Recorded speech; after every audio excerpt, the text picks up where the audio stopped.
What's going on, guys? Welcome to this week's episode. I'm with my guy Trevor in the studio once again.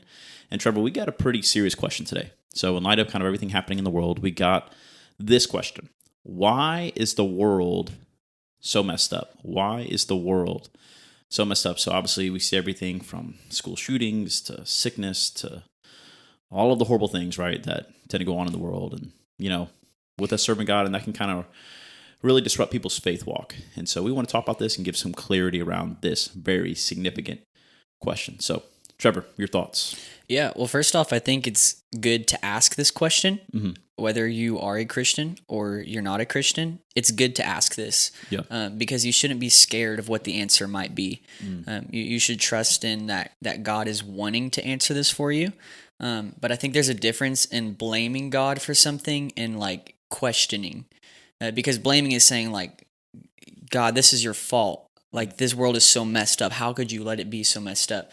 Whereas questioning is like, hey, God, I see all this stuff going on in the world. Like, do you have an answer to this? Like, what's going on here? But what has your experience been with that question? Yeah, I would say with this question, if I've learned anything in my life, it's how to suffer well. I've shared with you guys on a different podcast. I think it's titled "If God is Good, Why Do Bad Things Happen?"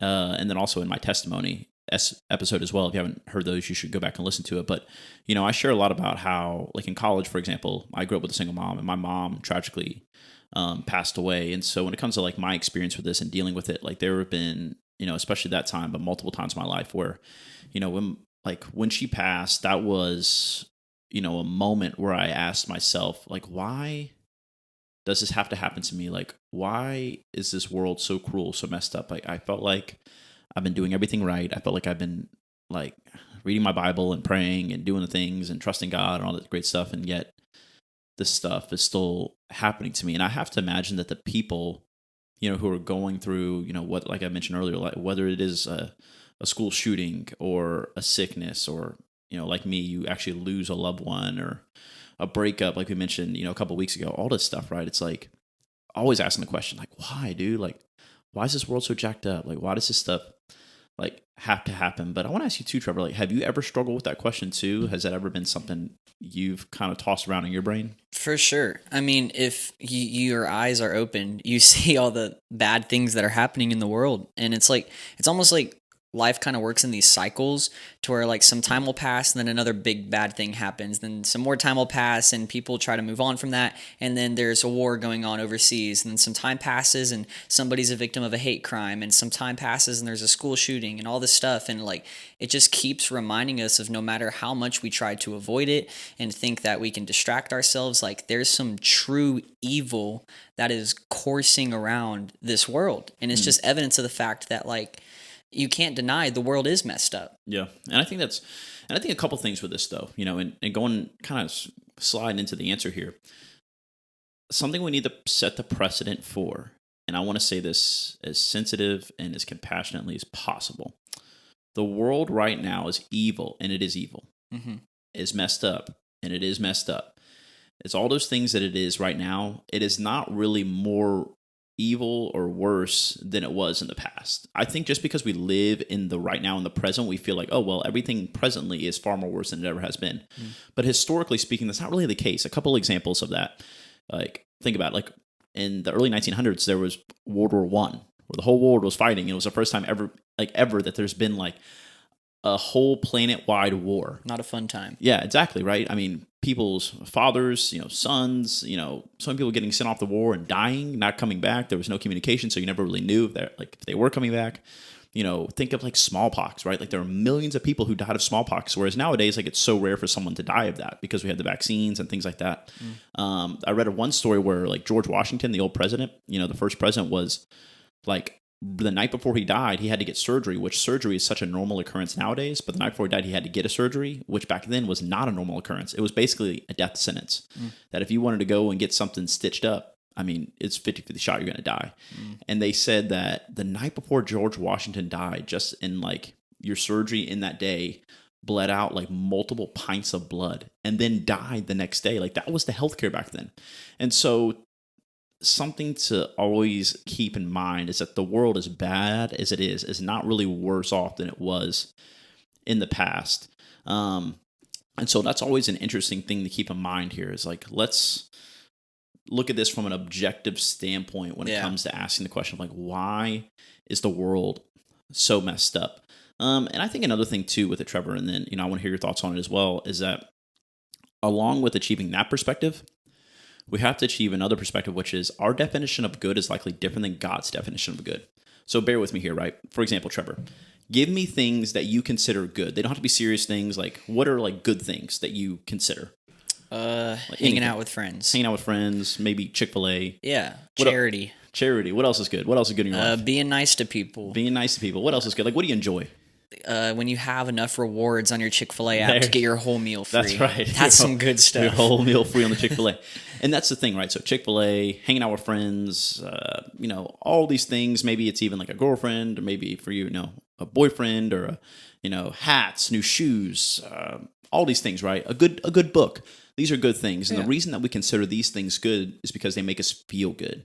I like watching Netflix, a good show on Netflix. I like eating my free Chick-fil-A because I am a Silver Rewards Platinum member or whatever I am. I like hanging out with friends because I feel good. I feel like I'm in community and stuff like that. And that's great. But yet, what we consider good is what makes us feel good. Mm-hmm. What God considers good is what glorifies Him. I'll say that one more time for you guys. What we consider good is what makes us feel good, but yet what God considers good is what glorifies Him. And sometimes, Trevor, those things are not the same thing, right? Like what always makes us feel good is not all the time what glorifies God. So like some examples, right? Let's think about this. What might make us feel good is, we talked about in a previous episode, like premarital sex outside of marriage feels good, but you would agree it's not good, right? Drinking, smoking feels good in the moment, but it probably is not good. It doesn't glorify God, right? And so we can quickly see, like, especially when it comes to sin, that there's disparity there. But there's also disparity on the other side of things. Let's think about glorifying God. And like I talked about this in a previous episode too. Sometimes a breakup is the best thing that ever happened to you, but it doesn't feel good. We talked about it 2 weeks ago. Like breakups stink. They hurt. They're really bad. But if that breakup is the thing that turns you to God and gets you back on track, whether it's with your quiet time or your prayer life or gets you back into the Christian community that you need to be in, that breakup is the best thing that ever happened to you. But Trevor, question, does a breakup feel good? No, it doesn't.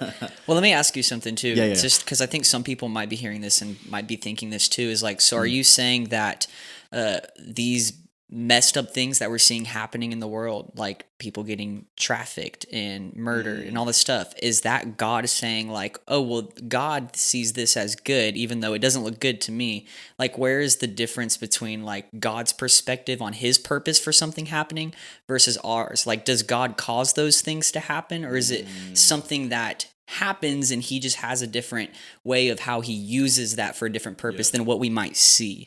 That is a great question, Trevor, and the question of the day, like what everybody's trying to figure out, why, like, how could God be good, but yet all these terrible things happen? And I think it's both, and kind of what you're saying, right? So evil, as C.S. Lewis calls it, evil is just the abuse of free will. So as humans, we have free will. We have the ability to do what we want. And most people appreciate that until someone freely messes up their life, right? Whether it is, God forbid, a sex trafficking situation, an assault situation, whatever it may be, right? So asking, is that good? Like, is God really using that for good? There's two components there, right? There is, oftentimes, God is in the business of turning trials into triumph and pain into purpose. One more time.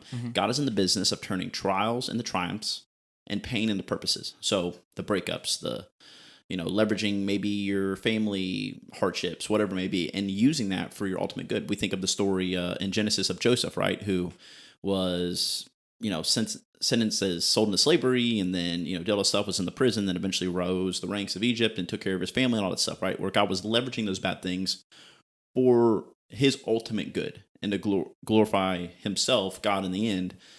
And there's that situation. But yet there are so many other situations in which so many bad things happen, and you can't clearly see where this is going, right? So there's a component of, we have free will, and we abuse it oftentimes. So if you have the free will to obey God and disobey God, then you ultimately can disobey him.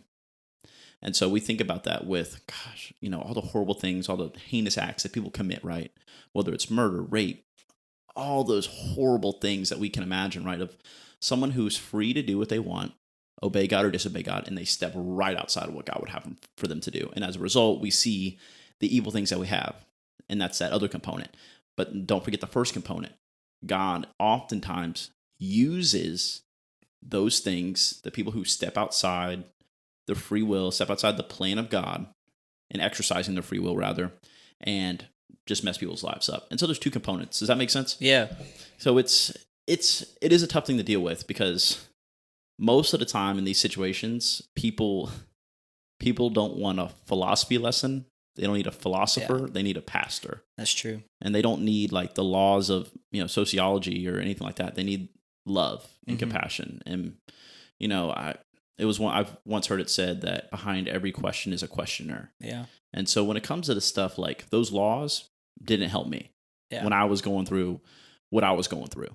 With my mom and my family, if someone would have looked at me and just be like, "Well, Nick," and people did, like, God's going to use it. And theologically speaking, philosophically speaking, like, that's so true. Yeah. Right? That's such a good point. I did not appreciate that good point at the time. Because you might not see it instantly. And even like in a long-term scale, like you might not see it in this life, like on this earth. You might not see how God uses that for a greater purpose. It might not be until you're in heaven and you're able to see how God is able to be with you in this glorified state to where there is no pain, there is no evil, there is no suffering. Yeah. And I think that's one of the like most hopeful parts of this question and asking, like, if God could stop all these bad things from happening, why wouldn't he? And I think an answer to that is he could redeem it. Like, there is a hope in heaven. Like, this isn't our final point in being on this earth. When we die, we're just changing locations. Like, there will be a time for those who have placed their faith in Jesus Christ to where there will be no more pain. There will be no more evil acts. These sinful people deciding to be their own gods, not living for a standard outside of themselves to say, hey, you shouldn't go into this school and shoot up a bunch of people. Like, we will be in a place to where there is peace, there is hope in heaven. And I think that's something that has so much power to, like, for us when we see all these evil things happening, knowing like this isn't God's fault. Like, God hates this stuff just as much as I do. And he hates it so much that he came down to this world to make it possible for us to not have to experience that forever. Yeah. And I love that. And it's so true. And something, we probably forgot and should have mentioned at the outset is this world is sinful. Yeah. Straight up. There's sinful nature has rolled down as a result of, the Genesis account with Adam and Eve and eating the fruit and all that stuff. And so I like to explain it to people in this way, especially for my gamers who are going to appreciate this illustration, is that in the games and Madden or Call of Duty or whatever you're playing out there, you can have like settings, right? And you can set your default setting. It's like you can operate outside of the setting sometimes, but for the most part, like, this is default. This is what you naturally are inclined to do, whether it's a gun game, a sports game, whatever. When Adam and Eve sinned, our default setting became sin. Like, the norm became evil. And I think people have this assumption, like, well, everything should just be good. Like, everything should just be fine. Like, that's the default setting. It's like, no, it's not. The default setting, unfortunately, and as terrible as it sounds, is murder. It is sex trafficking. It is mass shootings. It is selfishness. It is pride. It is lying. It is cheating. That's the default setting of the world that we live in. And that's something for us to always remind ourselves of, is like, and as you mentioned, we're just switching locations. And the reason why we can look forward to switching locations is because of the fact this world stinks. And God never intended it to be this way permanently. But right now, this is the dichotomy that we operate in, which is, I want to operate in a way that honors God, but yet I live in a simple world. And I think, kind of as you were mentioning too, it's like, we can't always see how things are going to turn out. Answering the question, I'll be honest, answering the question, why is the world so messed up, is easy to answer. Philosophically, it's like, okay, yeah, I mean, free will, and you have God leveraging it, and, all the stuff and all the scriptures that point along with it, like God could use it. And then it's also the fact that we have the sinful nature, and like all those points are great. Yeah. The harder question it is to answer is, why is my world messed up? Mm. Why is your world messed up, right? And I think to that is I want to put like my pastor cap on, which is truly, I don't know. Yeah. I don't know why you didn't get the job. I don't know why your loved one had to pass. I don't know why they had to get sick. I don't know why you didn't get to the college. I don't know. I truly don't know. But God does. And the way I like to explain it, and maybe it'll give you a doorway to an answer, is, for those listening, is, I'm a big fan of, not a big fan, my wife went there, was Texas A&M band. And the thing that's interesting about the A&M band, apart from other bands, is the fact that, like, people stay and watch the band at halftime. Mm-hmm. Like, usually at halftime, you're, like, going to get some other stuff. But, like, in this case, it's like, no, I'm going to watch them. And the great thing about the band is, like, when you're at, like, ground level, which I've never had the privilege of being at the ground level, but, for people who are down there, they get to see the band up close and personal. And really, if you're up close and personal, you can't see at all what they're doing. Like, you see them running around, it looks like chaos. Mm-hmm. But it's only when you're in the nosebleeds in the student section that you can see, like, they're creating a T and an E and an X and an A and an S, and, or they're, creating some sort of amazing formation. It's only when you get above the thing that is going on that you can finally see the whole picture of it. And for those listening who it's like, why is my world messed up, Nick? I want to know why this is happening to me. My encouragement for you is, one, I don't know for sure. And you may never know for sure, but you can know a lot better once you get down the road, once you get above it, once you get past it a few years or a few months, you'll finally be able to see, like, okay, this looked like chaos at the time, but I could kind of see how this connected to this. And if this wouldn't happen, I wouldn't have been able to go here. And, if this had not gone on in my life, then maybe I would have never chose this college or been in this job or gone to this state and met this person and done this and done that. That is the doorway to the answer for your specific problems. But, Trevor, for you, and, are there any final thoughts on this question? Anything that you want to add when it comes to, like, why is the world so messed up? Yeah, I mean, just what you were just talking about, like, that's one of my favorite parts of following Christ, is being able to look back and see how he was putting pieces together that I didn't even know needed to be there. And to see, like, wow, like, I never would have been in a position that I could have fully surrendered for Christ if this thing in my life didn't get taken away. Yeah. And at first, that could have been something that I used to blame God. And Romans 8:28 talks about, it says, God causes all things to work together for the good of those who love him and are called according to his purpose. And so often, I'd put a period after God causes all things and said, this is your fault. Like, look what you did in my life. Why would you take this away from me? When in reality, he's causing the things to work together. Like, the thing happened, as a result of being in this broken world. But I can choose to trust in him, to depend on him, to comfort me, to not necessarily get the answer, but have a peace that transcends understanding. And that's what it's about. It's not about trying to necessarily figure out why everything happened the way it did, but to trust that God has a greater purpose. Yeah, and that's so good. And as we close today, a question that I've got a ton as a pastor, and I'm sure I will get even more, and question that I need to remind myself of is, what is the proper response? What's a proper response to suffering? Especially if it's happening to you personally. Is to ask another question. Is not to ask, though, how can I get out of this? What is the quickest route out of the issue that I'm dealing with right now? Instead, ask, what can I get out of this? Mm-hmm. Not how can I get out of this, but what can I get out of this? What principle, what insight, what thing could God be trying to teach me? What principle could he be trying to teach you as a result of the trial, the suffering, of just the difficulty that you're battling? And so, guys, we so appreciate you listening again, and we pray that this helps you, that this encourages you and gives you tons of clarity. Peace.